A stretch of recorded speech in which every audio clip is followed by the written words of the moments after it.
I'm Dr. Jennifer Bird, and I am a biblical scholar. And I love to talk about what's going on in the Christian Bible, the two primary testaments, the Christian Bible. And in particular, I'm kind of interested in this little mini-series of talking about some of the stories attributed to Jesus that have to do with economics and politics. And sometimes growing up, I didn't see them through that lens, and I didn't understand that's what they were about.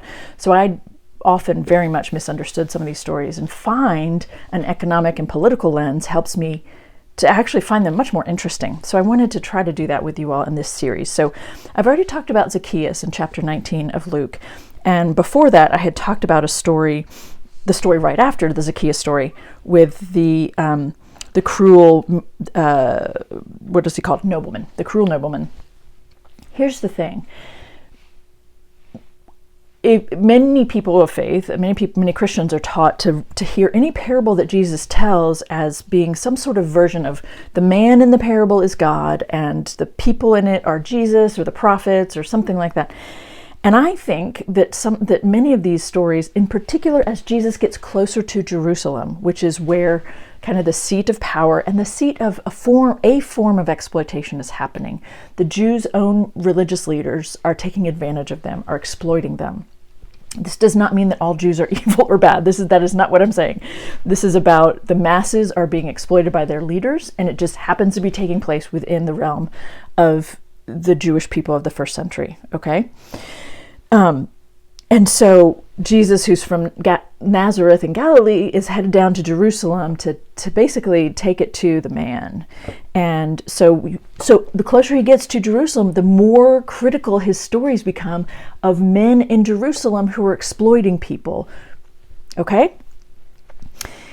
So I'm looking still in chapter 19 of Luke, and it's starting in verse 29. When he had come near Bethphage and Bethany, at the place called the Mount of Olives, he sent two of his disciples to go to the village ahead of you and get a colt, bring them in for me to ride on. Okay, so they do that. In verse 36, as Jesus rode along, people kept spreading their cloaks on the road. So he's riding into the town of Jerusalem.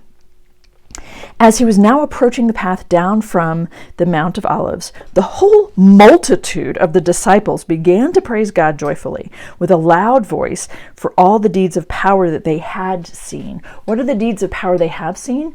They've seen and heard Jesus talking about good news. And what is good news for the people? I think it's important to read it through a Jewish lens. As problematic as Luke's gospel actually is in terms of Judaism, I hear Jane Shaberg's point on this. It really helps if you keep in mind that from a Jewish perspective, salvation is about this life, fixing this world, setting up the Jews to have their own nation or group, power, people, whatever you want to call it, country, whatever, state. That the issues here for Jesus and other Jews in the first century are that their own people are exploiting them. They've got the Romans on their backs, and they just want the Romans off their backs so they can be their own people, and they want righteous people leading them in the temple. And so when you see that there are multitudes outside of Jerusalem thanking God for the things they've seen and heard, this is leading up to, we're going to get the Romans off our backs. This isn't anything about like afterlife or anything like that, okay? So that when the people are saying, blessed is the King who comes in the name of the Lord, peace in heaven and glory in the highest heaven. Peace, glory, blessed is God. The people want to be, they want security, they want safety, they want peace, and they want to be a part of their own people. They want to be their own entity. And you have, a guy who's been, stirring up the masses, right? Heading into Jerusalem to the seat of power in terms of Jews, heading into Jerusalem where the men in the temple are the ones collecting the taxes, the ones who are causing the strife for people. And there's this hope that, okay, people are gathering on Jerusalem and some of the Roman, people are here, and maybe there can be this thing that'll happen that we can finally rise up and something. What? I don't know. But they're praising they're praising God for what they think is going to happen, that's led by Jesus when he gets into Jerusalem, whatever that is that they think that might be. And some of the Pharisees, who are associated with the temple, right? Pharisees in the crowd said to him, "Teacher, tell your disciples to stop. Tell them to be quiet." Why? Because there's an increased presence of Roman soldiers in town as well. This is a major holiday. People are coming to town, so they send more Roman troops to town as well to keep the peace. Just like happens, put it to a different location. You've got lots of people gathering on a city. You have more police force to keep things quiet, but it's even accentuated within this context because Jesus is going to Jerusalem to celebrate Passover. And what was Passover to celebrate? Deliverance from oppression. Take that to the economic and political level, folks.